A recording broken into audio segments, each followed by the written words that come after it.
Video from a Tesla captures who appears to be Whyte getting out of the driver's side of a beige sedan along the 3300 block of Northwest 37th Street. The passenger door opens where we're told by relatives the victim, 21-year-old Maurice Harrison, known as Girllalala, tries to get out.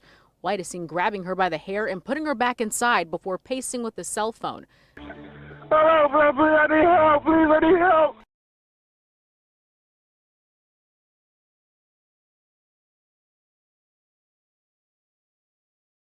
A chilling new video capturing the moments after a TikTok influencer was shot and killed. The victim's boyfriend, a former college football player, now charged in her murder. Local 10 Sanella Sabovic live in Fort Lauderdale with the latest on this tragedy. Sanella. Former college football player, now inmate here at the Broward County Main Jail, charged with first-degree murder, accused of killing his girlfriend. And those that knew the couple tell me that they had a tumultuous relationship. New video shows the moments immediately after a transgender TikTok influencer was shot Friday night. Deputies say at the hands of her boyfriend, 25-year-old Shanoyd Whyte Jr. Video from a Tesla captures who appears to be Whyte getting out of the driver's side of a beige sedan along the 3300 block of Northwest 37th Street.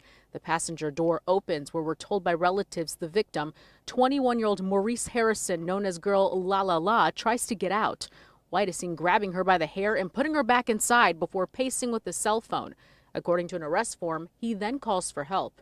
Broward Sheriff's Office investigators say the pair had been in a relationship for several years. They had a verbal argument in the car Friday that turned physical.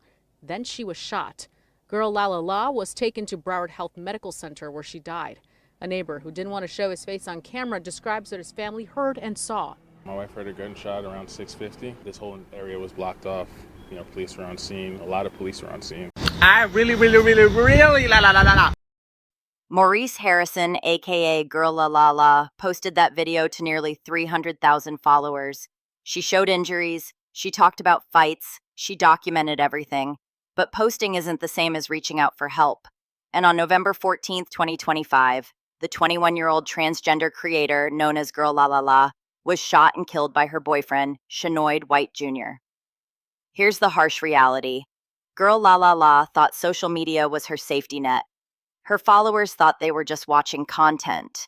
Nobody called the authorities. Nobody intervened. The violence escalated until Tesla surveillance footage captured Whyte forcing her back into his car by her hair, moments before firing multiple shots. For the transgender community, Lala's death represents something bigger. Black trans women face disproportionate violence, and when they share their experiences online, it's often treated as entertainment rather than emergency. The questions this case forces us to confront. Why do we watch violence unfold on social media without taking action? And for those experiencing abuse, why has posting replaced actually reaching out to people who can help? Before we get into this story, make sure you're subscribed to CrimeCore TV and hit that notification bell. That way you'll be the first to know when we have updates on this case or when new stories drop. Your support helps us continue bringing these important cases to light. Maurice Harrison, aka Girllalala, understood the power of visibility. As a Black transgender woman in South Florida, she'd built something remarkable, a platform where nearly 300,000 people celebrated her talent, her humor, her authenticity. She was a hairstylist who'd turned wig transformations into art. She was proof that being yourself could build a community. Born and raised in Pompano Beach, Girllalala had that unmistakable spark from the beginning. Friends describe someone who could light up any room, who made people feel instantly connected. By 21, she wasn't just another creator. She was a rising force. Her content was diverse. Wig tutorials that showed genuine skill. Confidence talks that resonated with young LGBTQ+ followers. Comedy skits that hit every time. Real talk moments where she spoke directly to her audience about life, relationships, and staying true to yourself. Girllalala dreamed big. Brand partnerships, her own hairline, expanding beyond social media into real business ventures. She had the talent, the personality, and the growing platform to make it happen. But Girllalala made one critical mistake that too many people make. She thought documenting her situation was the same as addressing it. She thought her followers were her support system. She thought visibility would protect her. Those videos where she showed cuts, bruises, a swollen eye, they weren't just content. They were cries for help dressed up as entertainment. Maurice would joke about the fights, saying this was how she and her boyfriend celebrated holidays. Her followers hit like, commented with laughing emojis, shared the clips. What they didn't do was recognize a pattern that domestic violence advocates see too often. Someone normalizing violence because they don't know how to ask for real help. The relationship with Shanoyd Whyte Jr. had lasted several years. Different sources report between 3 and 7 years together. Whyte was a former Bethune-Cookman University defensive lineman, someone who'd shown athletic promise before his life took a different direction. In his own social media presence, Whyte expressed frustration about living in Maurice's shadow online. Did not answer her phone. Okay, you think I won't pop up at your shit though? All right. Look, where you say I'm at?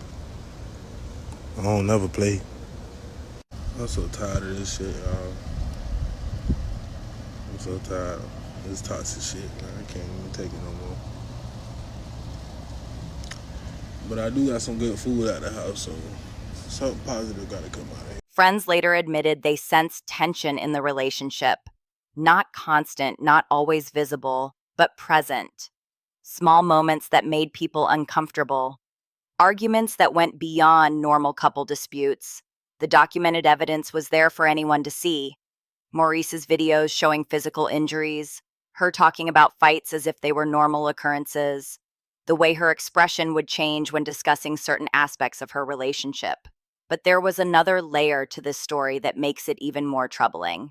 Additionally, Shanoyd Whyte Jr. had been arrested for domestic violence in November 2022.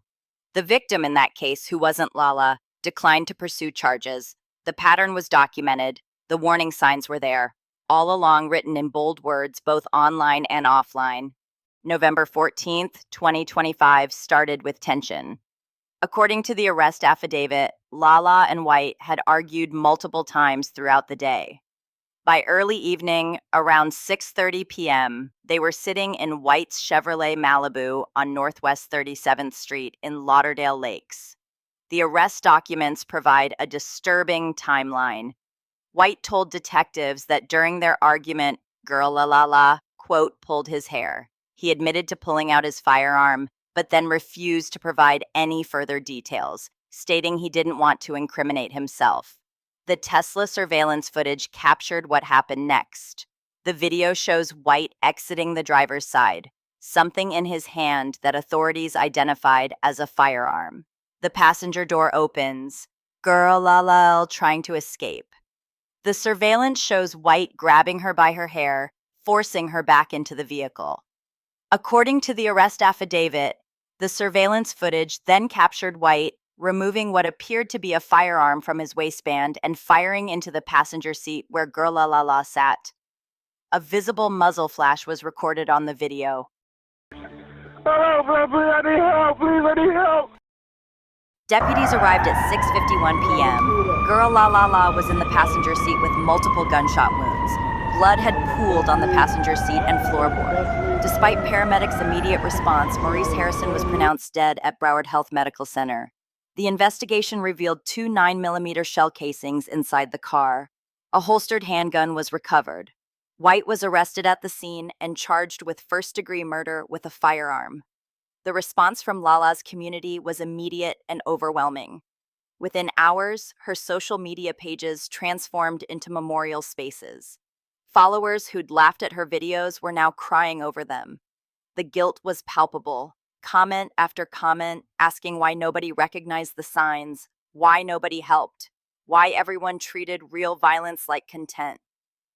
Rapper JT, who Girllalala had frequently shown love to online, donated $5,000 to the funeral fund and posted a powerful message. For advocates working with domestic violence survivors, particularly in the LGBTQ+ community, Girllalala's case highlights a deadly gap. Social media has become where people share their trauma, but likes and comments aren't interventions. Posting about violence isn't the same as calling a hotline, reaching out to an advocate, or making a safety plan. The statistics are sobering. Black transgender women face violence at rates far exceeding almost any other demographic. When they do seek help, they often face additional barriers: discrimination, lack of understanding, limited resources specifically designed for their needs. Girllalala had hundreds of thousands of people watching her. She was never alone online. But when she needed real help, when the violence escalated beyond what she could handle, she was isolated in a car with someone who would take her life. Shanoyd Whyte Jr. remains in Broward County Jail without bond. He's charged with first-degree murder with a firearm. In Florida, if convicted, he faces life in prison without parole or potentially capital punishment. As of now, no plea has been entered, no trial date has been set. The Broward County State Attorney's Office continues building their case. The evidence includes the Tesla surveillance footage, the 911 call, physical evidence from the scene, and the documented history of domestic violence. The legal process will take months, possibly years. But for those who loved Girllalala, who learned from her, who found confidence in her words, no verdict will bring her back. Maurice Harrison's story forces us to confront uncomfortable truths about how we consume content, how we respond to violence, and how we fail those crying for help in plain sight.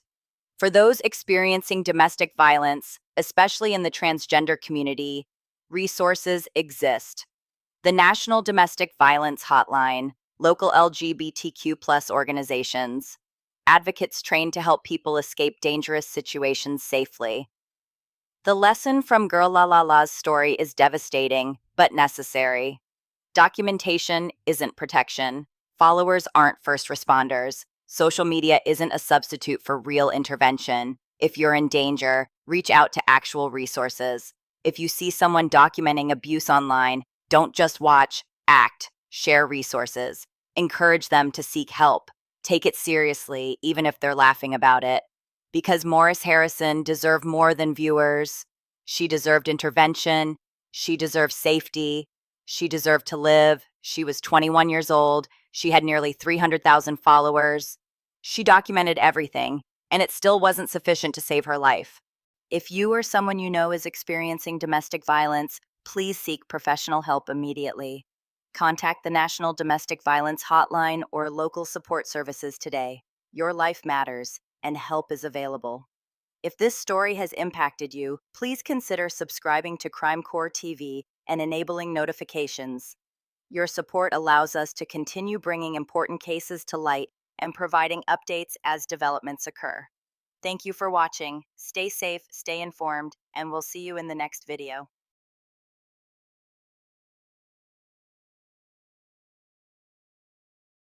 Finding probable cause, and I'm going to keep